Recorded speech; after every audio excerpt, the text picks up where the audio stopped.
Hey guys, Ken from Veteran Screen Printing.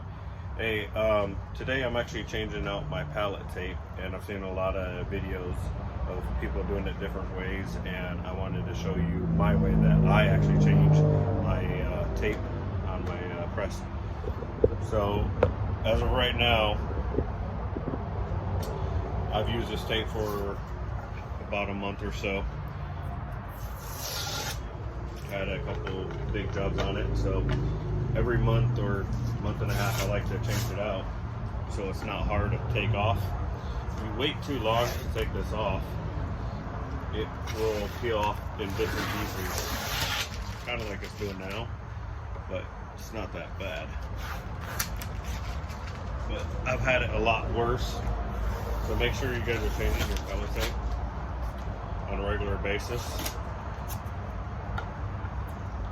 And it makes your life a little bit easier when you're trying to replace it. So make sure you get it all off. Now, my sides of my pallet are they're not smooth. I had a buddy make these, so I put painter's tape around the sides. So when you put the shirts on, they actually do not get caught up on the sides. So fairly simple. Now these are what are they, 16 by 18. So I grabbed the regular tape of 18 by 18, or 18 by, and it's in the roll, of course. So normally what I do is I just take some off, pull it off.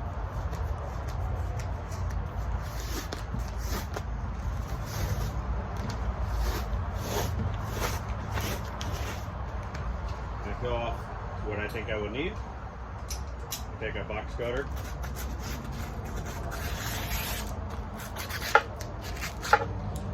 and peel it off. So now that that's peeled off and I have a piece of this tape, all I do is I just lay it on top, make sure the whole pallet is covered, and then I take the roll, and with the roll, all I do is I just move it back and forth, and I found this to be the easiest way, because as you can see, there's no air bubbles, there's no creases. I've seen people, use your fingers and just slowly push it down. I don't put it down at all until I get the roll, and then I rub the roll on it. And then after that, since I put the painter's tape on the sides, I don't really cut it too, uniform. I don't get into detail with it because I'm just gonna put tape around the sides, and it doesn't peel up on me at all. And I think I get these from my friend for I think like $10. So not a bad gig. I used to use the ones with a neck up here, and when I switched over to these because they were cheap, I found with just a square is a lot easier to register your jobs up. And then of course, like I said, I take my painter's tape, and I just put a little bit overlapping. It's pretty simple, and it just makes the shirts go on a lot easier, a lot smoother, and just makes it a lot easier to take off and put back on.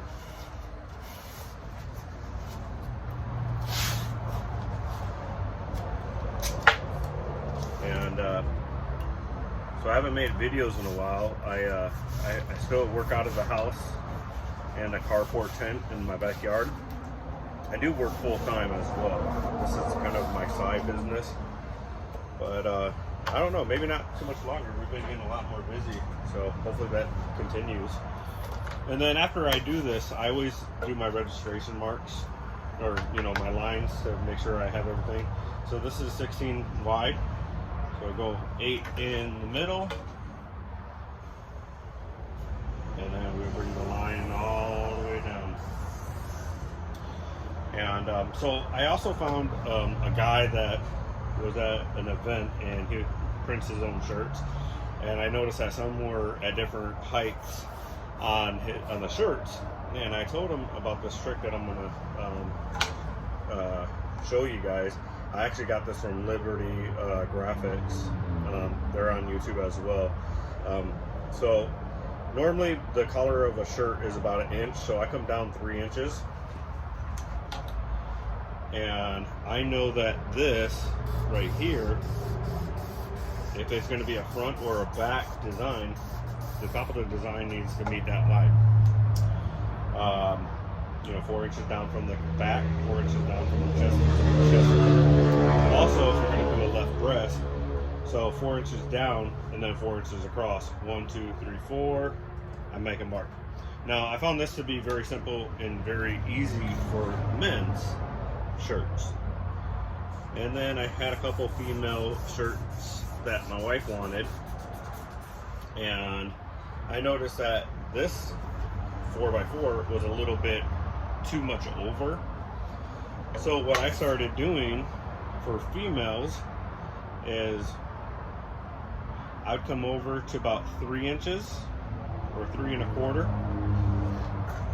and I would make a second mark. Now this right here is for female shirts, so I have 2 different lines. Just for smaller shirts in general, even kids, if you're doing kids shirts as well. And then I also have had a couple people that want logos on the back shirt, on the bottom of the back. So normally what I do is I go about 2 inches up from the end, and then I will bring this line, and usually it's just writing that people want on the bottom back. And so what I normally do is I'll put the very bottom of the design right here, and then when I pull the shirt back, the end of the seam will flip over right here, and then I'll print it, so then it won't be a couple inches away from the very bottom of the bottom of the shirt. Another good tool that a lot of people don't realize or don't use is a lot of people use the adhesive, just regular adhesive spray to tack down your shirts. And I used it for a while, but it leaves a lot of residue, and it gets over everywhere. So what I started using, and I found this, I'm not sponsored by McLogan's, they're in California, but there's also, you can get them at ryanetscreenprinting.com, and you can get them at pretty much almost everywhere. It's just a pallet adhesive. It's a water base. So what you do with this, and this is what I do to all my pellets now, is I'll actually take a little bit of this, and that's actually a little too much, but I have 4 pellets that I can put that across. And what I do is I just take a business card and I just spread it around. And what's really good with this is once it gets where you get a lot of lint from the shirts on there, all you do is just take a spray bottle with water and a scrub pad or a sponge. I use the microfiber sponge for like cars, and all you do is just wipe it down, and the lint will come right off. And then once the water dries, all you have to do is let it dry, and it'll be tacky again. So very, very, very simple. Like I said, this was a little bit too much, but I'll just put this on another pellet over there. And this right here, and what I found is using this adhesive is I could print about 100 shirts before I have to wipe it down. So it works very, very, very tremendous. You don't have to put a whole lot on. I think I've had this for about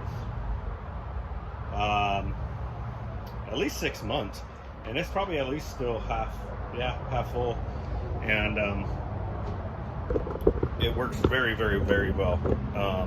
I know a couple other screen printers in my area, and I've actually showed them, and they love it, and they went to it as well. It's very productive, very fast, and like I said, you don't have to keep on applying it. You just wipe it down with a little bit of water and a little bit of rag. So yeah, that's how you change, or how I change my pallet tape.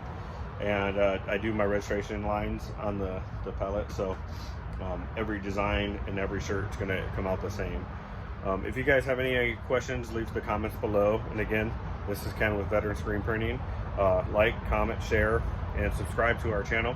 We're going to start doing a little bit more videos now that I'm not a manager full-time, and I went back to the field in construction. So I have a lot more time on my hands because I don't got to be at the office from night to night, and so I can print a little bit more, and I can also do a little bit more video. So like, again, please comment, share, subscribe to the channel, and we're going to be coming out with a lot more videos and some techniques that we use that found it beneficial. And again, I'm not no big time pro at this. I started screen printing for a hobby to print my own shirts, and about 1.5 years now, and we went from a 1-station 4-color to a 4-station 6-color with a flash dryer, conveyor dryer, and now we're in a 10x20 carport. We started off in a 7x7 shed. So everything's taken off with this. We learned from trial and error, and we got some pretty big customers that we print for. We print for some construction companies. We print for the Strongman contest in Arizona. So definitely check us out. Appreciate it. If you guys have questions, please comment below.